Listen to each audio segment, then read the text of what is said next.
Okay, Um, so can I just yes, welcome you, Montell? I mean, it's fantastic to have you with us today.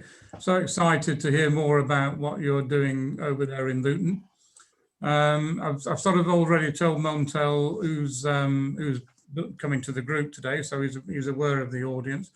But I think what you're going to do, Montell, is just tell us a little bit about your story, and how you set up the social enterprise and so on, and the sort of things you're involved in with the students. And also you were talking about the police just a few minutes ago as well. So there's lots for you to tell us, but you carry on, and we've already shared screen with you. So just get cracking on it, really, Montell. thank you very much. Welcome and good evening, everybody. Of the next 15 minutes, I'm going to talk to you about who we are and who I am and what we do, but more importantly, how we use creativity in everyday learning. And during the next 15 minutes, you'll learn about the participants who we work with. And our main participants are young people, they are residents and communities, there's schools and colleges, and there are people who work for public bodies such as the police and teachers. Now, without no further ado, let's get to it. Let me know if you can see the screen. Yeah, that's good. Okay, what I'm going to do is play you some videos. The videos are quite short. A few of them I'll play in full, but a few which are longer, I'll play you little clips. And the idea of these videos is you'll hear from our participants who we are, what we do, but more importantly, what they get out of doing it and why they do it. Right.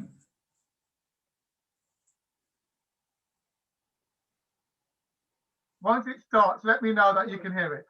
Yeah. We aim to bring communities together and build cohesion between faiths and cultures. Throughout doing this, we encourage people to show empathy, respect, and tolerance towards one another in order to achieve societal harmony within our community. Our goal is to ensure everyone is equipped with the knowledge of compassion and understands that they can make an impact on their community. We achieve this through educational workshops which encourage active learning. These workshops include understanding local government, tackling bullying, project management for youth leadership, and understanding policy. We've also got a workshop that aims to break down the unconscious bias that we have in order to make people more inclusive and accepting. This workshop is called Three Things. Through all of these workshops, our main goal is to develop the people we work with by exposing them to new cultures, music, and art in order to prepare them for the world ahead.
Welcome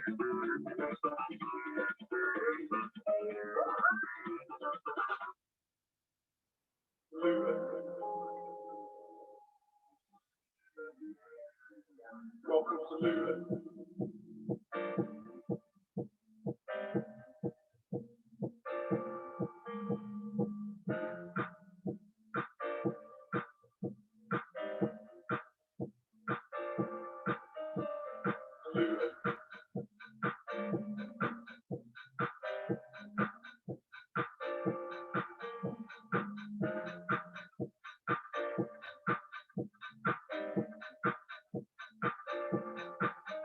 Welcome to Luton.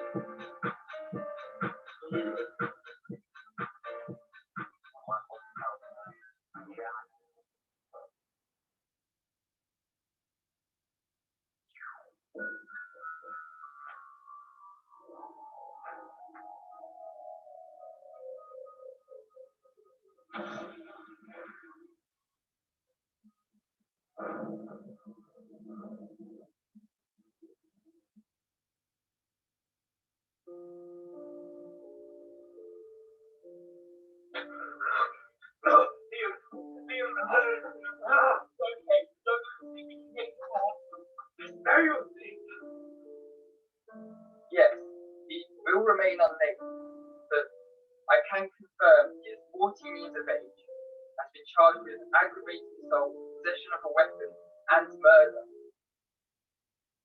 I told him. My daughter's always said, think you wanted to tell me. Just struggled. Find the right words.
Hi, my name is Charlie Berthold, and I'm a youth ambassador at Attentive Social Enterprise.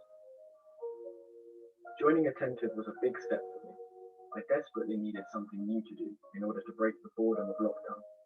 Before I joined, I had an idea of what Attentive was, but it wasn't until I had my interview with Montell and my team leader, Neufville, that I could fully ask what Attentive is about. I learned that we strive for community cohesion and that we also do as much as we can to give young people a voice, especially in places where it matters, such as stop and search committees and local radio stations. I attended a stop and search workshop before applying to Attentive, as I wanted to not only show my interest, but to get an idea of how much information I could learn and how much could be taught in just a couple of hours. The thing that stood out to me most is how much information Montell knew about the police and how they operate over the country, even giving us little tasks and quizzes that the police officers themselves struggled with.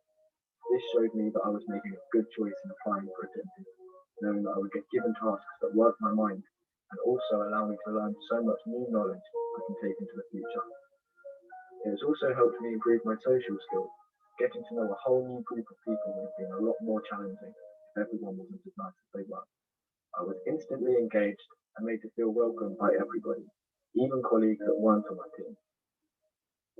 I am amazed at how much I have learned so far at Attentive in the short time I have been here, attending stop and search workshops, participating in youth ambassador training, and doing my own research into topics like entrepreneurship and the digital economy to display the information on Prezi, both of which I thought I knew about, but it was nowhere near as much as I know now. I am so grateful to be given this opportunity as a youth ambassador to work with other young people around my age and make a positive impact on the community around us. Montell once told me that Attentive was going to be a learning journey for me, and so far, it definitely hasn't been short of that. I look forward to working more with my colleagues, learning more with my colleagues, and doing everything we can as a team to have a positive impact on as many lives as possible. And finally, I want to show you our website. There's something on there which I think you'll be interested to look at. So let me just grab that to you as a final, and then I'll take any questions when it comes back up when you're done. Where are we? Oh, yeah, sorry. Okay. Let me know when the screen comes up. Yeah. Yep. Okay. So this is our website, attentive.com. Lots of information here, including our workshop, lots of testimonials from people. And there's a project which I'm going to take you to in 1 second. We've got hubs that people go to on a wide variety of topics. We've got more videos that our team have made on different topics, very much creative skills. Our team posts blogs on our website. We just really want to take you to an art-based project because we're talking about creativity. We did a project which ran for about 10 weeks. And during that 10-week period, the team coordinated lots of people to make art and then to post them on our website. So what I'm going to be doing now is showing you what that looked like to get your opinion and your feeling of those artwork.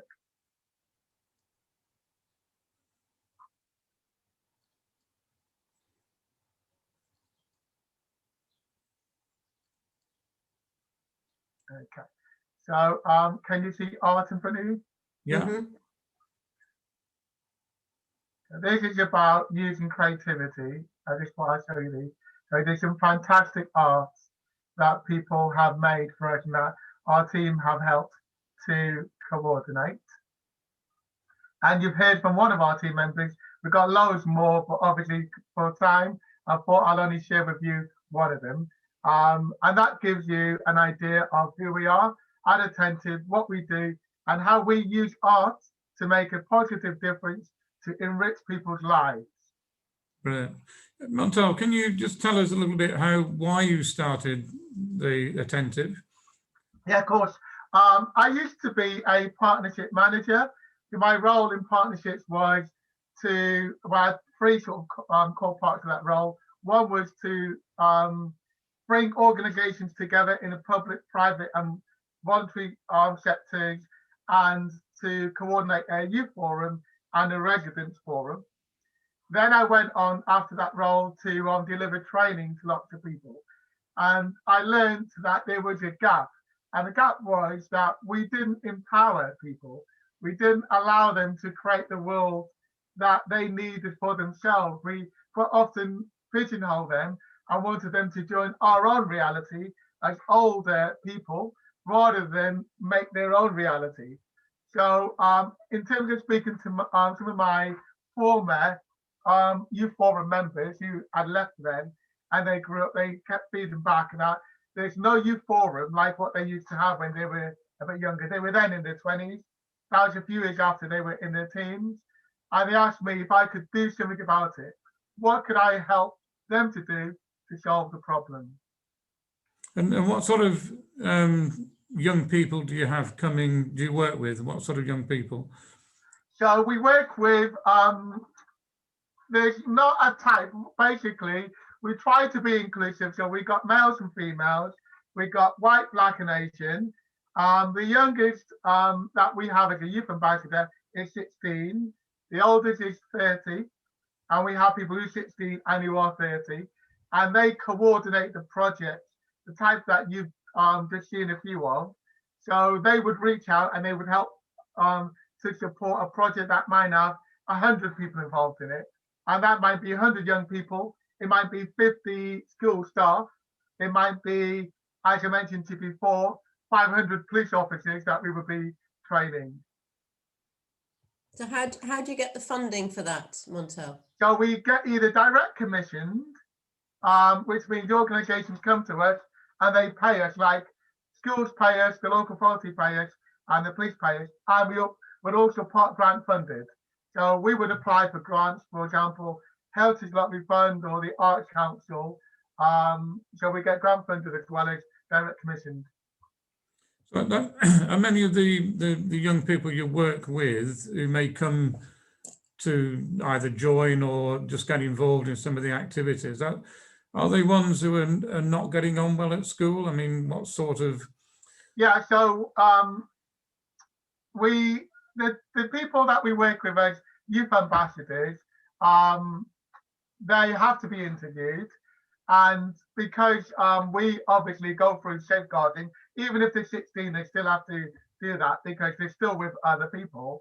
And I think what I'm clear with them is I teach everybody, even at 16, that they are responsible to safeguard everybody they come to. So if they work with 10, 11, 12-year-olds, we cannot have people who might be a risk to other young people. Okay, now we can work with them, but we have to consider safeguarding. So in two ways. First of all, our own staff, who might be 16 or might be 30 or anything in between that, have to be able to pass the DBS.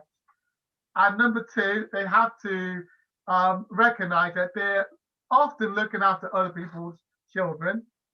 So there's that. And then thirdly, they're going into schools and colleges whereby we don't want to bring in somebody and then we have a complaint about how things acted or reacted. Although sometimes when we work with a school or college, we might work with a class of people who've been excluded internally. We also work with the youth offending team, but to work with the youth offending team, my team members have to be, I make sure they're over 25. Okay, yeah. Anybody got any thoughts, ideas, questions?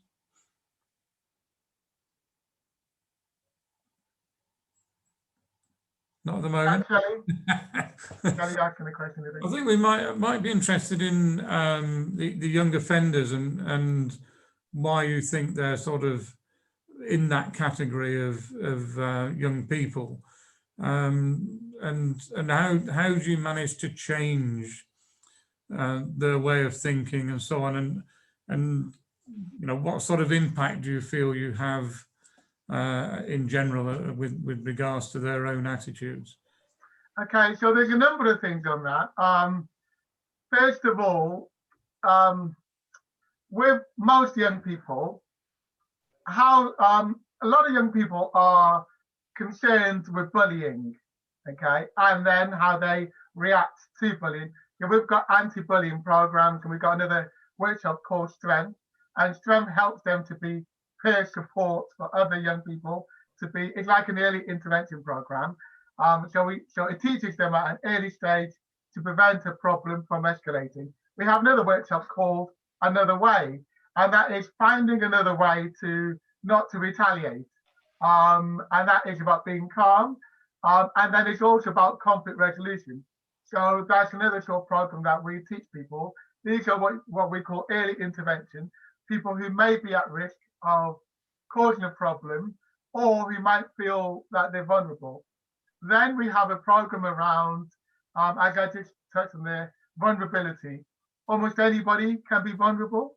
So we get people to use art and creative tools to remind each other that they might be, for example, 15 or 19, but they might have a younger friend or family member, and there's ways and there's things that they can do to help keep them safe. There's organizations that they can refer to. So we teach them about a range of different organizations, and we either use videos, we use flyers, etc. Well, we teach them to use videos and flyers to promote them around schools, colleges, and youth groups. And then more directly, in terms of changing behavior, one of the things that I find a lot with young people is about believing in them, giving them that self-belief and improving their self-esteem and building their confidence. Some of the people who react badly or who might be seen as being troubled by teachers, there's absolutely nothing wrong with them. People will confirm what you want them to confirm. Okay. If you turn around to that same person and said, which I've done loads of times, I actually think you are fantastic. You're a star. You're going to be really good. What are you really good at? And they might say to me, video making. I'm not good at math. I say, okay, then we use video making to improve your math. Yeah. Or a lot of young people are not good at English.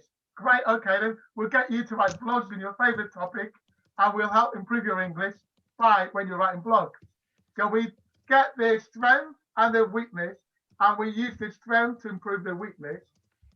Most of it's in their mind, in what they're told by other people. So Oh, sorry. No, we got Shelley first, then Tassos. Christine, and then you. Sorry, Tassos. No worries.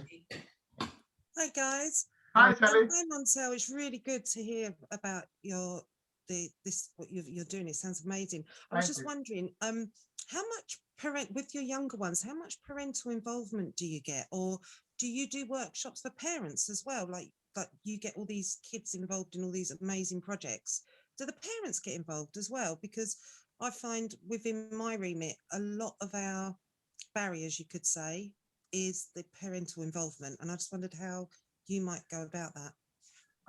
It's very interesting. When I used to be partnership manager, one of the forums I used to run was a parental forum. But formally, I hadn't involved parents after that for a long time. But one of my youth ambassadors turned around to me one day and said, can my mum come along to see what I do? And I said, yeah, of course, bring her along. And the mum came along and said, I hope you don't mind, Montell. I keep hearing about attentive all the time. My daughter never stops talking about it. She loves it. It's changed her life. But I thought, what's going on here? I want to see what you guys are doing.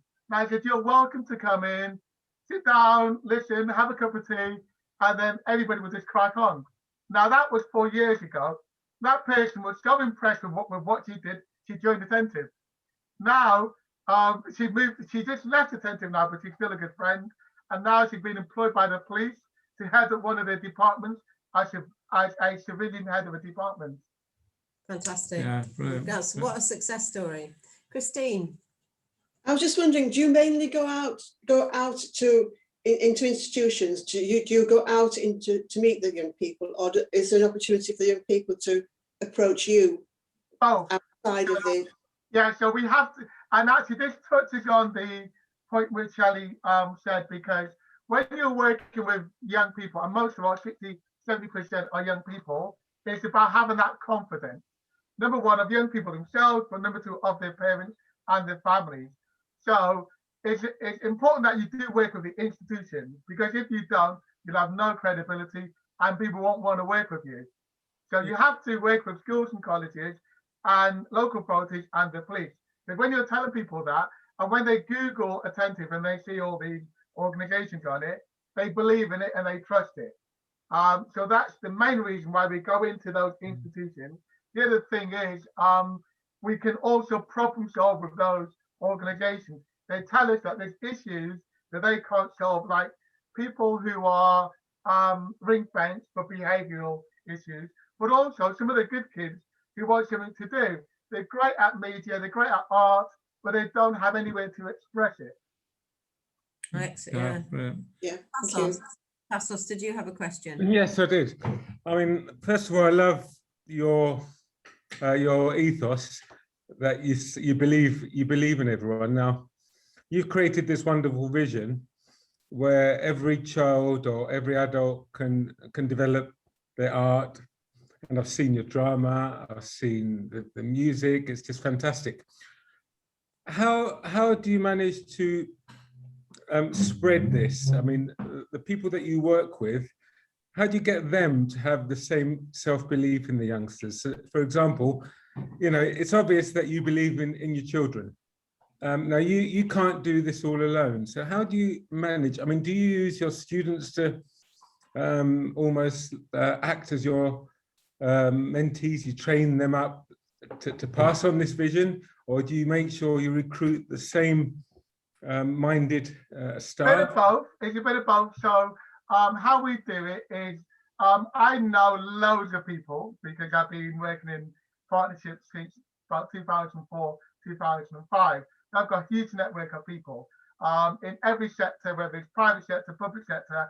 I've got lots of individuals, but not only do I know them, I know the organizations, and people change in an organization, so they'll tell me about new people who are coming up. And people get people, people know people, and there's lots of personal one-to-one recommendations. So the first thing, it's about what I instill in people. It's about, number one, having that belief in yourself and other people. Number two, everything you do not be insular. Go out and support other people. Help them for the right reason. And if you do, then things will come back. And it's a bit like planting a tree. We don't always plant trees because we want to climb the tree. We plant a tree because it's the right thing to do. We don't really want to benefit from every tree that we plant, but we recognize that. The other thing that I do a lot of is networking, and I bring my team to networking meetings so they learn about the big, wider world out there and the type of organization that can make a difference. And then what you find in every organization, because in every school, in the police force, in every local authority, there are individuals who are passionate and who get it.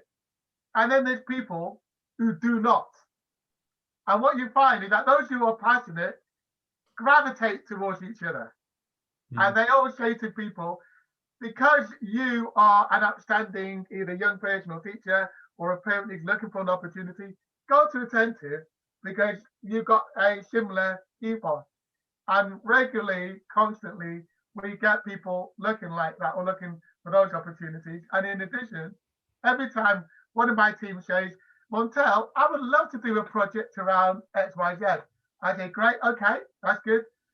Here's the support, and here's some partners, here's some people who you can work with, and we'll teach you the project management to get that done. Wow, brilliant. Fantastic.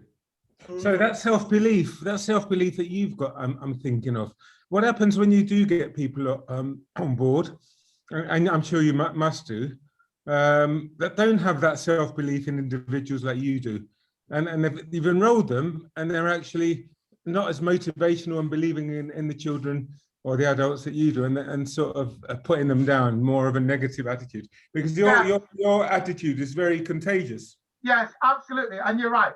So, like for example, I call them colleagues, and the colleagues are in statutory organisations who do not believe in people at all. Some of them don't believe in particular people, and quite often through our conversations, I mentor people. I mentor senior police officers and a deputy head teacher and 2 young people.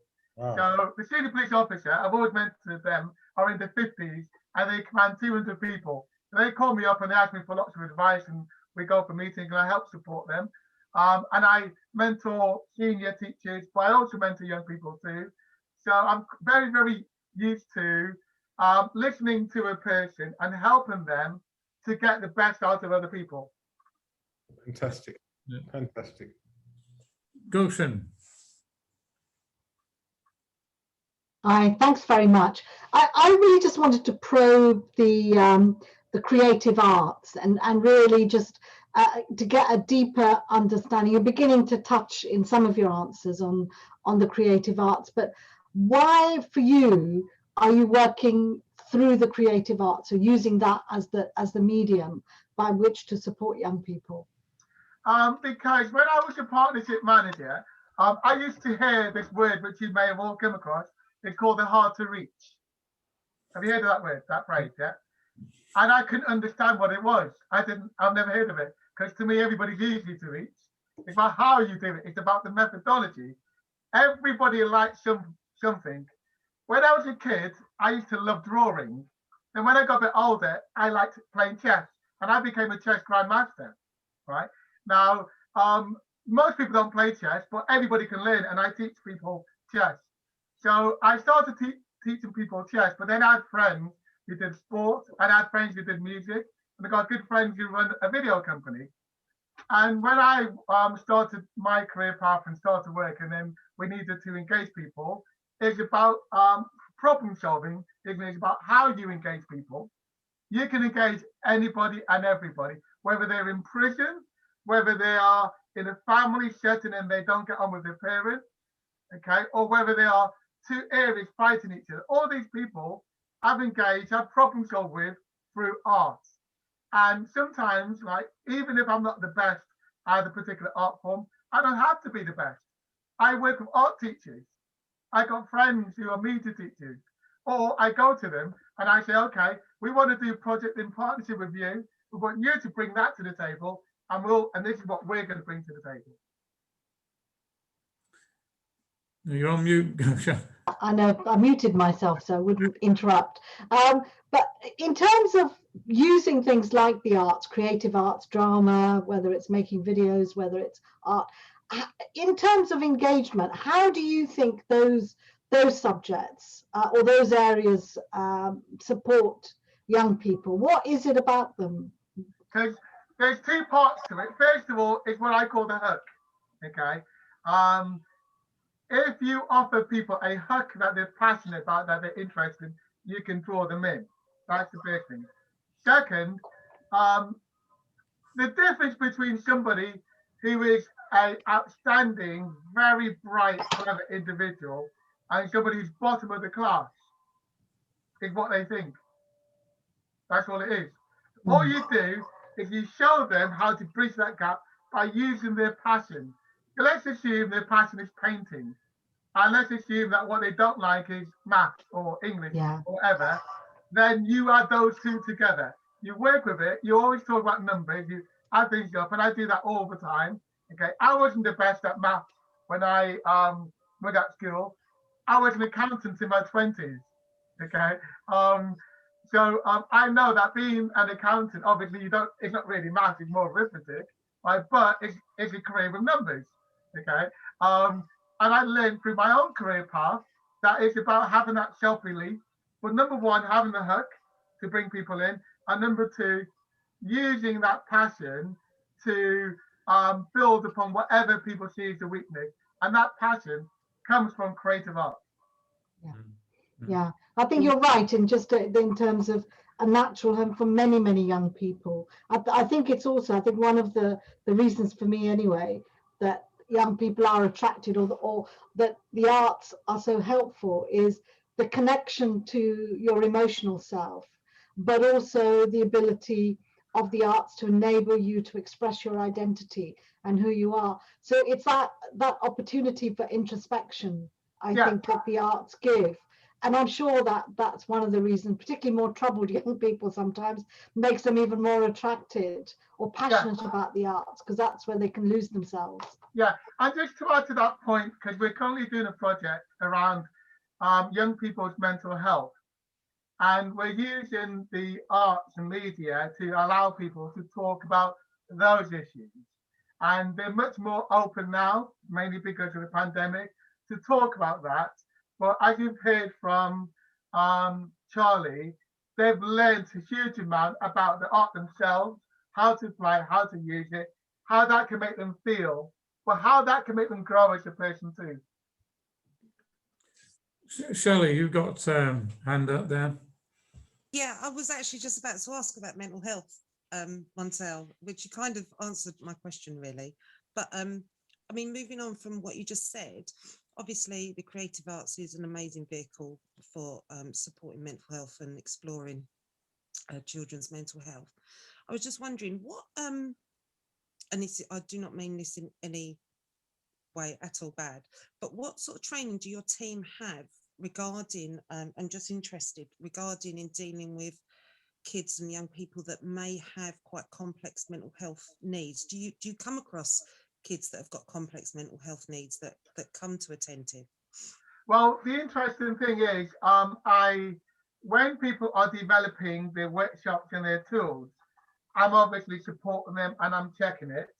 And I encourage or advise them to steer away from things which what I call deep or challenging, or that might go down a direction that we don't want them to go down. One, I mentioned I've got lots of friends, and one of my friends is the head of the local NHS trust for mental health in the area, and I've known him for many years. And we're all fully well aware that we don't know what type of issues an individual might have, especially in terms of harm, self-harm, or potential suicide. So those deep things we don't go into. But what they can do is talk about themselves and how they've overcome something. Okay, so we tend to do it that way rather than advising other people. But the other thing that they do, they talk about all the agencies, and all the organizations which are available to help support people. So part of it, and this is like all our workshops, there's some areas that, because it's a learning journey for them, they need to know about organizations who are the solution. That helps them as an individual person, but also helps them know the boundaries that they're to working in as well. So presumably then, Montell, you have a policy which talks about if a young person makes a decision. Sorry, you went funny there. Can you repeat that? Yeah, that could be then you would have a policy around what would happen if a child or a young person, a vulnerable young adult, made a disclosure to any of your staff, that you have direct access to the LADO, or do you have a DSL within your organisation? Well, there's a couple of things on that. So obviously we've got our own team, and it's a very small team, but we work a lot with different organizations, as we mentioned, schools, colleges, youth groups, etc. And people may come across a issue or a complaint or somebody making a comment. Now, as you know, we work with lots of statutory organizations. So when people join Attentive, we've got a children and vulnerable people safeguarding policy. Now, most organizations just have a policy and just say, we've got a policy, but we've actually got ours on video that we got some of our young people to make, because if it's on video and they make it themselves and they say, okay, if we hear this is what we do, this is who we tell, here's the number and here's an email. So we do that. So similar to the videos that we've shown you today, we've got lots more videos. We show that to our new people who come into us. Thank you. One thing that sort of fascinates me a little bit, as a group, we're often talking about the problems of the current education system. And one of the things that really bothers us is the number of young people who feel that they're failures. Okay, and I think you were sort of touching on that earlier, in the sense that you look at the positive side of things and you try and, if I fail in maths, you'll work with me on my maths through something I'm interested in. Yeah. I mean, do you feel that that's when they come to you or start to talk to you about things, they see themselves as failures? Is that? Yes, yeah. The vast majority. Even there's obviously three sort of different categories of young people. You've got your gifted and talented at the top. You've got your ones in either the behavioural or the support unit at I don't call it the bottom, but on the other extreme. And then you've got your middle ones. The biggest issue that we find is the ones in the middle, who are the majority. They feel that they're neglected. Yeah. All the interventions go to the two ends. Yeah. And lots of young people say to me, if they're only naughty, they can get over there, they can get some help or support, people will listen to them. So that's why they can throw paper around or stand up and scream or whatever it is, because they know they can get help, okay? That's the first thing. The other thing is our educational system in this country is outdated. Yeah. It's outdated, clearly it's outdated. It's not wrapped around the individual. It's not fit for purpose. It's not aimed at getting the best out of young people. There's pressures upon schools and head teachers to get A grade students. If they're D grade or C grade, no, they don't want them. Okay, that's the problem with our education system. I believe in everybody, and I encourage that belief in each and every individual person. That's spot on. Christine wants to ask a question. It's not so much a question as to share an experience when talking about the arts and mental health. Many years ago, when I first started teaching, the local authority I was working for, it was the authority's policy to start the school day with art. And the school I was working in is in a very troubled area. And for those children to come to school and to do something, some kind of form of art, was a brilliant way to start their day. It was very calming. They weren't starting off the day with failure. It was something to enjoy and to build on. And by the time you got round to the maths and the English and everything else, they were in a much better place than they had been an hour earlier. So it's very restorative. It's brilliant. It's place of art is sadly neglected. Yeah, totally agree, 100%. And can you fail? Can you fail in the arts? No, you can't fail in the arts. No. Because the thing is, Joey, over to you, sorry, Taz. Yes, I mean, we're talking about the arts, but I'm gonna spread it, and I've been talking a lot about this, into the art of learning. And there's no reason that you can't use what you're saying, art, role play, drama, music, creativity, in any subject or any aspect of learning. Agree. I mean, I'm teaching biology. We do role play, we create poems, we do art, right? So it's about changing the paradigm of learning. There's no reason, you know, what you're saying is totally true. Every child has got a gift. Yeah. And the worst thing a teacher can do is dampen that gift and dampen that passion. And they do that by testing them or marking them or putting red marks on their paper and saying this is wrong. You know, they kill their passion. Yeah. You know, you give them anything, any learning objective, you allow them to use their creativity and their artistic talents, every child will succeed. And I'm with you there. Every child will succeed. And what happens is we're labeling these problems as mental health because they don't fit into our paradigm. So children can't do exams and they're stressed up because they can't sit for 3 hours. They're labeled as ADHD, they're labeled as behavior, and suddenly they've got a mental health problem. Actually, they're very creative, right? Yeah, totally agree. 100% agree. I'm very much with you there. Thank you. And the other thing, just to add on that, adults often cause kids problems.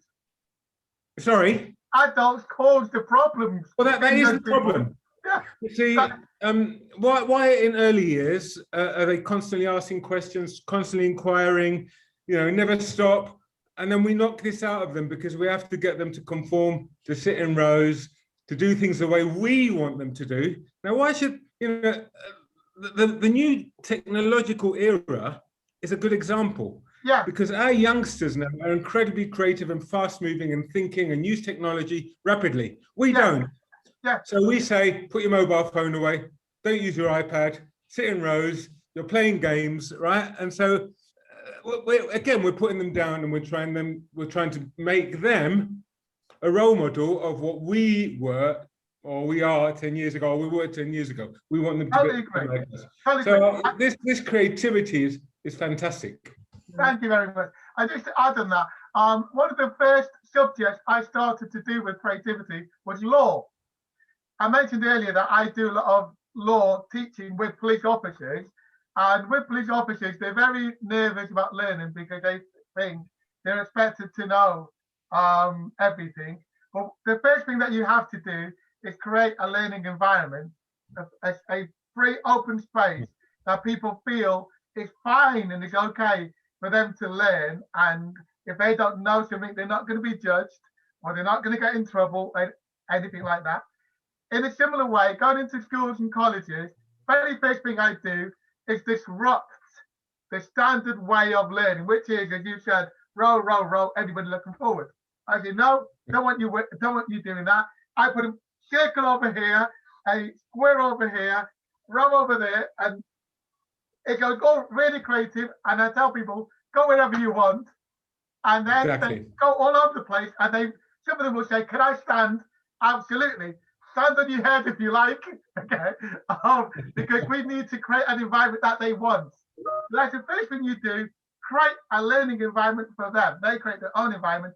Second thing you do is you create the learning atmosphere and create the learning tools. So it needs to be fully engaging for everybody in that room. Yeah, absolutely. Gulshan. Yeah, I was just going to come back to the kind of, the way we teach art and the arts as well. And I think other subjects, and following on from sort of what Tassos was saying earlier on, I think it's about learning how to put the responsibility of learning on the learners, but empower them to learn, because that's what you do in art. You may have to stop and demonstrate perhaps a particular technique or a particular material or a particular way you might, in drama, show emotion, particular emotion. You might do some, stopping and let's practice and let's do a bit of skills, but largely the learning is about the young people driving their own learning, having a topic that they're exploring, they're doing the research, they're thinking, they're coming up with the ideas, they're putting those ideas together to be creative. And I can't see why that could not be taken across, that empowerment of learning across any subject. Totally agree. You can do it across any subject if we choose to do so. Totally agree. And I mentioned at the very start that we've got an outdated education system. One of the reasons why it's outdated is we've got a system which relies upon a teacher at the front. No, why? Why can it be like what we do, put people in groups, 2 over here, 5 over here, and part of the objective is for them to solve the problem with that group. So it could be the learning outcome from that group could be to create something, and it's got a little maths part on it, it's got a bit of English over here, etc. So they work together. Look what we've done. Okay, and then they can do it sort of in their own time, but it can be done in a creative way. So absolutely, and the outcomes could be different for each different group. Absolutely. Then guess what happens when you provide this type of learning environment for people? They absolutely love it. They don't want to go back to the old way of learning. And what I found, Montell, is even during the online, I've actually found that the online is in many ways, and I teach A-level biology, right? AS level objectives, but it's uncapped their creativity enormously because they're able, I'm talking about the lungs, pneumonia, COVID, and they're able to present their learning. And what I'm getting on Microsoft Teams or Seesaw is like magic. And I would never have got this in class. And because they're not limited into a 45-minute lesson, come in, do your task, go away. They're doing it because they want to do it. And they're doing it because they feel that we've engaged them. Yeah. And the quality of learning, I mean, I can show you what's coming out against our AS level objectives. But I'm not threatening them with a test. Yeah. I'm not threatening them with the test, fortunately, my group of students in Kosovo don't really care about the test, but the outcomes are way above the AS level and the A level because they're being creative. Yes, totally agree. Now, we used to have a program right up until Britain left the EU called Erasmus Plus. I don't know if you guys have heard of it. Yeah. You have, yeah. So anyway, so I used to love Erasmus Plus. 3-4 times a year, I went all over Europe to do workshops. And we exchanged ideas, and it's about non-formal learning. All these things that we're talking about today are specialist areas using creativity in learning. Whether the topic is we're talking about here, whether it's law, whether it's inclusion, whether it's sport or whatever, you can use creativity. Absolutely. I've learned a huge amount from going to Poland and Bulgaria and Romania and Hungary and France, etc. There's about 15 different countries to do workshops to learn from our European friends and also to show our European friends what we can do in England. But what we're talking about on this group, we know is not standard everywhere, is it? No, absolutely not. I think that's the major problem, Montell, is that there are too many people in government and in higher education, the education department of DFE, who would rubbish what we're talking about now. And we've heard them, haven't we, Gulshan, in various interviews and things saying, and just don't believe in our young people. They'll say, oh, given half a chance, they'll be off chatting about something else. Well, only if what you've asked them to do is utterly boring. But if it, I totally agree. I was speaking to a police officer who's about 26 years of age, and she was saying to me, "Oh, we've got a CPD day on day. When you do it for us, can you make it fun?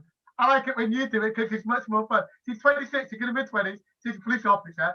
Now the thing is, what we forget is when people join an organisation, we don't worry about their age, do we? We don't worry about a shopkeeper's age or a trade establish officer's age or an inspector's age or a police officer's age, right? But what they want when you talk to them on a one-to-one as an individual, number one, a good manager who believes in them. Where we heard that before, belief. Number two, to have the opportunity to learn and grow. Where we heard that before. Number three, to be creative in whatever they're doing. So whether they're a teacher, a police officer, a council worker, they want to be creative too. Yeah, we learn from kids, we learn from our young people and our students, but apply it across the board because actually everybody likes what we're talking about. Mm-hmm. Yeah, I'm just conscious of time. We're nearly coming up to the hour. It's gone pretty quickly, Montell. Some great things. We're beginning to get to the hub of the problem. Why young people disengage from the education system, because it doesn't match their needs. The teachers may dislike them because they don't conform. They then become failures. They feel that they're failures. They feel that they're not able to succeed at all, and then they just disengage or don't bother coming to school. But then what you're saying is those same people will come to you and excel. Yes, absolutely. And these are the same people. It's just that you're turning them on and school's turning them off. Yes, that's what it is. It's a massive challenge for us that we've got to try and overcome. Yeah. So, I just want to thank you for enlightening us on that as well. Well done. I mean, we all think about the same things, and as Caroline said, it's just a pity that those that matter most don't believe in what we believe in. Well, the interesting thing is, just to leave you with a final thought, the reason why we started working with the police is because when we were working with lots of young people, that was one of the feedback that they wanted. We gave them a voice, and it was to talk in the media about what they felt, some of the problems. And one of the problems was the education system. So we said, okay, we'll work with your school to change how they're teaching you. And then quite a lot of them said how the police are acting and treating us. Well, that's not a problem. We'll fix that too. That's why we started working with Bedfordshire Police. And now I'm starting to work with the National Police Chief Council to roll out a lot of what we do nationally. Brilliant, brilliant, well done. Montell, anybody else got anything to say? Sandra's just asked if you could send a link to the programme. Would that be the website, wouldn't it, Montell? Yeah, I'll put the website into the chat room. Thank you. I just want to close off by saying that, honestly, Malcolm, in response to what you said, it is a challenging job, but I think the job is in not necessarily changing the curriculum, but changes the approaches to Totally agree. It's about teachers letting go of their anxieties and frustrations because they pass them on to the kids, right? And I agree with Montell. It's the teachers that are causing the mental health problems of the kids. Just let them go. Right? Let them be creative. Yeah. And that's the challenge. That's the challenge. Totally agree. That's the challenge. Thanks, Montell. We must keep in touch. We must keep in touch. I've just sent a link on LinkedIn, so accept me. Oh yeah, definitely. And anybody else who wants me to I was accepting. And thank you for inviting me to your meeting. Oh, absolute pleasure. And Shelley, you're running one for us next week, aren't you? And yes, I am. Yeah, I'm looking forward to it. Yeah, no, absolutely. And I think what Tassos is saying is the opposite to what you do in your school.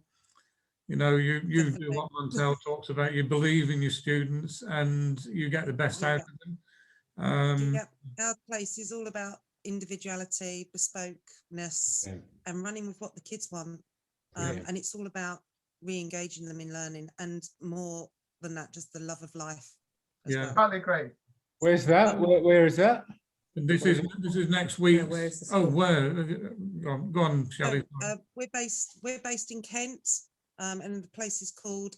We're part of Rivermead Special School, but we opened this place about 2 years ago. It's called Triple R, and it's a very small school for 30 children, secondary school age, and it's for children who are coming out of being sectioned under the Mental Health Act or who are at high risk of being sectioned.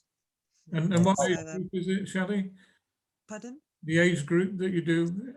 Secondary, but we do take primary as well on the odd occasion because I can't say no. No. Absolutely. Brilliant. Well, we'll look forward to seeing you next week, Shelley. yeah, and Okay, thanks. looking forward to that. Montell, thanks ever so much. Yeah. You're welcome, and good to meet you all. Thank you. No, we'll keep in touch, definitely. Okay. Take care. Bye. Thanks, Montell. Thanks, everybody. Thank you. Bye. Bye. Bye.